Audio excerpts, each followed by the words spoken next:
2021-এ মানুষের ভোট নিয়ে জিতে 4 বছর ঘুমাইছে, নিজের উন্নয়ন করেছে। গরু সে বলে অন্য গরু পাচারের টাকা খায়, আর নিজে গরু পাচারের, মুরগি পাচারের, শুয়োর পাচারের সব মাসে তিনি টাকা নেয়।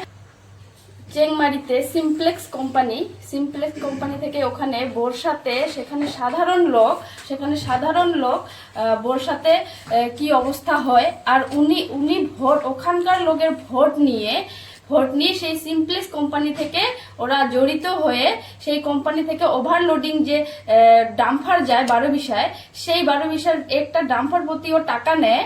আর সেই সিমপ্লেক্স কোম্পানি থেকে মান্থলি সে টাকা নেয়। সে কি ভাবছে সে মানুষের ভোট নিয়ে এরকম করে জিতবে আর মানুষকে বোকা বানাবে? মানুষের ভোট নিয়ে সে টাকা খাবে। 30% টাকা নিয়ে কন্ট্রাক্টরের কাছ থেকে সে অন্য বিধানসভায় কাজ করায়।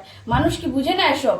এতদিন আমরা চুপ ছিলাম, কারণ আমরাও একটা বিজেপির কর্মী, আমরা দীর্ঘদিন থেকে বিজেপি করি। আমার বাবা 1996 থেকে বিজেপি পার্টি করে, তারে আমিও ফিল্ডে আছি। দেখাবো মনোজ কুমার রাও কিভাবে জেতে।